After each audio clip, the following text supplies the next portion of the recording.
हरियाणा चुनाव के नतीजे आने के अगले ही दिन समाजवादी पार्टी ने यूपी में होने वाले 10 विधानसभा सीटों पर उपचुनाव के लिए अपने 6 प्रत्याशियों की लिस्ट जारी कर दी है। सपा ने करहल, सीसामऊ, मझुआ, फूलपुर, कटेहरी और मिल्कीपुर सीट पर प्रत्याशी उतार दिए हैं। उत्तर प्रदेश की 10 सीटों पर होने वाले उपचुनाव के लिए सपा की ओर से जारी इस लिस्ट में सिर्फ फैमिली को तरजीह दी गई है।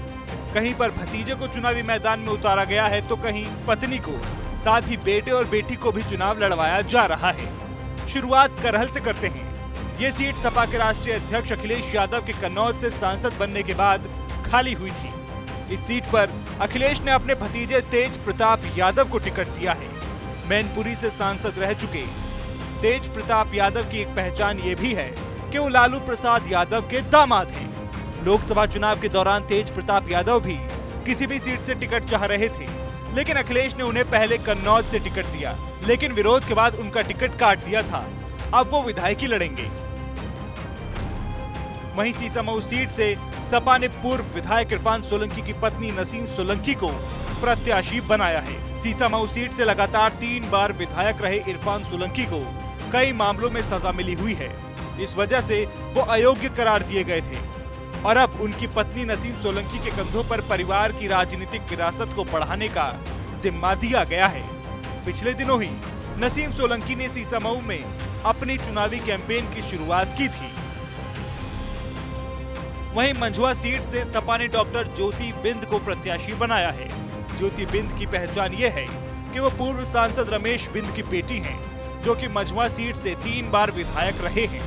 रमेश बिंद ने लोकसभा चुनाव के दौरान ही पाला बदला था और वो सपा के टिकट पर मिर्जापुर से चुनाव लड़े थे, लेकिन हार गए थे। ज्योति बिंद पेशे से डॉक्टर हैं और मुंबई में रहती हैं। कटेहरी विधानसभा सीट लालजी वर्मा के सांसद बनने की वजह से खाली हुई थी। यहाँ से सपा ने सांसद लालजी वर्मा की पत्नी शोभावती वर्मा को टिकट दिया है। इस सीट से कई दावेदार थे, लेकिन लालजी वर्मा ने अपने परिवार के किसी भी सदस्य को टिकट देने का वीटो लगाया था। शोभावती वर्मा लंबे समय से जनता के बीच में जुड़ी हुई हैं। शोभावती वर्मा 2 बार जिला पंचायत सदस्य रह चुकी हैं और अंबेडकर नगर की जिला पंचायत अध्यक्ष भी रही हैं। 10 सीटों में से सबसे अधिक चर्चित मिल्कीपुर सीट पर सपा ने अयोध्या के सांसद अवधेश प्रसाद के बेटे अजीत प्रसाद को चुनावी मैदान में उतारा है। अयोध्या के चुनाव जीतने की वजह से अवधेश प्रसाद सपा के पोस्टर बॉय बन गए हैं और सपा की कोशिश है कि एक बार फिर अवधेश प्रसाद के जरिए बीजेपी को अयोध्या में पटखनी दी जाए। हालांकि मिल्कीपुर की लड़ाई सपा के लिए सबसे कठिन नजर आ रही है। वहीं सपा ने फूलपुर सीट से मुस्तफा सिद्दीकी को अपना प्रत्याशी बनाया है। प्रतापपुर से विधायक रह चुके मुस्तफा सिद्दीकी को 2022 में भी सपा ने फूलपुर से प्रत्याशी बनाया था, लेकिन वो 3000 से कम वोटों से चुनाव हार गए थे। 5 महीने पहले ही मुस्तफा सिद्दीकी के बेटे का इंतकाल हो गया था। उनको सांत्वना देने खुद अखिलेश यादव पहुंचे थे।